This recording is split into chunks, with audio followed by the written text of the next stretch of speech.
Hello guys, Chris Master 1 here. Today is Sunday. There we go. Today's Sunday, April 6, 2014. And this video is light. I guess that's as bright as it's gonna get. This is a video of my audio setup. I can't remember, the thing is, I can't remember if I ever did a video about my setup. Ah, there it goes. There it gets, now it gets brighter. I can't remember if I may have done a video about my audio setup, but I can't remember if I ever put it on YouTube or if it was just in a vlog or whatever. And I'm really very lazy right now to go back and try and find that video. So I figured, go ahead and make a video about the setup. Eaton Sniper Guy, I want to give a shout out to him. I saw his video of his audio setup. Figured, maybe a good idea to make an updated version of mine because there have been a few changes here in the studio when you last saw this. If I remember correctly, you may remember all my audio equipment being on that side of the table. However, that is now obviously not the case. Right here we have an HP desktop computer, and my battery's low, of course. An HP desktop computer.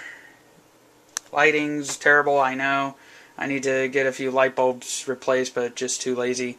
Running an HP Pavilion desktop computer. I know Video Sans Frontier is cursing me right now, but it has a 2 terabyte hard drive, 10 gigs of RAM at least, maybe a gig or two more, can't remember, and it's pretty powerful. So, running Windows 7, yeah. I hate Windows 8. And but this video is not about Windows 8 because I could go a full hour on it and probably start a few fistfights as well. Now this mic here, I got this for Christmas. This was like a $10 deal at CVS, but this is not the mic I use to broadcast with. Even though it looks very flimsy and it falls down all the time. I can walk across to the other side of the room and it sounds like I'm right at the mic. So this thing gets very good mic gain, pickup pitch, whatever you want to call it. But I don't use it for on-air. I mainly use it for Skype mostly. Unless I want to annoy people and play sound clips, then I'm on the Behringer. But anyways, that is plugged into the mic port on the desktop. And now on to the good stuff. This here is the main setup. Now this here is a Behringer XM8500 Ultra Voice. As a matter of fact, Eaton Sniper Guy uses the same mic. I was impressed to find that out. But yeah, very good microphone. I've had this since 2009 and I haven't had any problems. And hold on for a few minutes because it's time to change batteries once again. Fresh batteries are in and we are back. Alright, now the mic stand, I forgot what kind because mainly the maker label rubbed off. This thing I've had since I think 2006. And the mic clip here is actually off of a Behringer mic stand because the old one that came on here broke about a year ago. So had to replace it, and I may be close to replacing this because we've had the mic fall out of the mic holder quite a few times in recent weeks. But anyways, the mic stand itself has proved reliable. There is a leg on it that's busted, but hey, what can you do? Now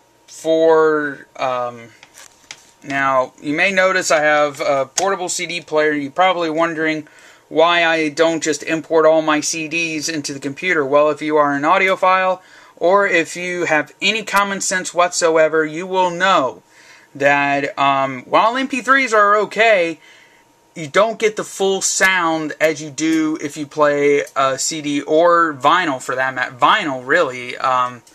I would prefer vinyl over MP3 or CD, but the next best thing, CD. Mainly because in a computer, they chop off the highs and they chop off the lows and they compress everything together. And you don't get the full rich sound like you do on a vinyl. And CD really is the next best thing in my opinion. Other audiophiles may think differently, but hey, this is my opinion. I'm using a Sony Walkman CD player. I did use a Lennox Sound digital CD player that I got for about 20 bucks at a dollar store about 10 years ago, but it's currently out right now. It's being punished because if I push the sound, I have to push the play button quite hard and then wait for about 3 seconds before the track would start playing. The Sony Walkman, you don't have to wait as long. You basically just push beep, plays. And I've had the Sony Walkman for longer. I think about 12 years. I'm not entirely sure. But it's proved to be very good despite the batteries exploding in it about a year or two ago. But I was able to clean it out and clean it up and get it working again. And I'm very thankful. Very good CD player. Here's the Star Jewel, the Zenix 502 mixer. It's 3-channel. Well, 1, 2, 3. Woo, woo, woo. The first one, of course, first channel, of course, is the mic. Second channel here goes to the CD player. No, the second channel actually goes to the computer. The third channel here is the CD player. Sorry. Now, and also got a USB interface. Now, you may also now be wondering, Chris, if you have a USB interface, why do you have a set of audio cables going to your computer? Well, very good reason for that. I'm glad you asked that. Well, turns out that if you go straight from the audio thingamablob into the audio interface and then go straight into the computer, you don't have any control over the level of your music. You can't. So that's why I have a set of RCA cables, actually a three-way, except the video is not being used, going into the computer, into the audio jack, and of the back of the computer. That's how I'm able to control the loudness of the music. Now, this is the PVCEL2A compressor expander gate limiter. And what I am doing is I have a pair of RCA cables going from the main out of the mixer and going into the input of the compressor. Now I have another set of RCA cables going from the output of the compressor into the input of the audio interface. By the way, this is a UCA 200, also from Behringer, and by the way, the Zenix 502, also from Behringer. You can get all of it. I personally got this in a podcasting package, all for about 180 bucks, I believe. I can't remember. But I got one about 5 years ago, and it's worked beautifully. I did have a pair of headphones that came with this, but the headphones are the only complaint. If you get a pair of headphones from Behringer, you might as well just go ahead and chuck them. because yeah, they may sound great, and yes, you may get comments over how big they are, but they will break easily. I've had 2 pairs of those since 2009. They broke in 2010, first pair. Second pair broke in late 2012. So, what can you do? But anyways, I now have another pair of headphones that I've had since then. They still work flawlessly. Knock on wood. I go through headphones like crazy around here. Headphones. I have a pair of Nakamichi headphones.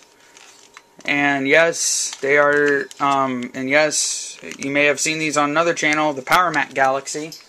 He has a pair just like mine. I got those for Christmas back in 2012. Well, actually, yeah, Christmas 2012. So, very good pair of headphones. And also, the headphone cable, I actually have an extender cable going from the headphone jack into my headphones, and which has a cord going from the headphones into the headphone cord extender. Alright, so that's about all I can think of to mention about this. If you guys enjoy what you saw, please like this video below. Don't forget to leave a comment and wait for it to be approved, because I do like to read the comments and see what you guys have to say. And in the meantime, thank you for watching, and we'll see you later. And by the way, if you're wondering about pop filters, as I'm sure UXW Bill is, let me just say, if you're worried that that's the only one I have, I got 3 more right here waiting to be pressed into service.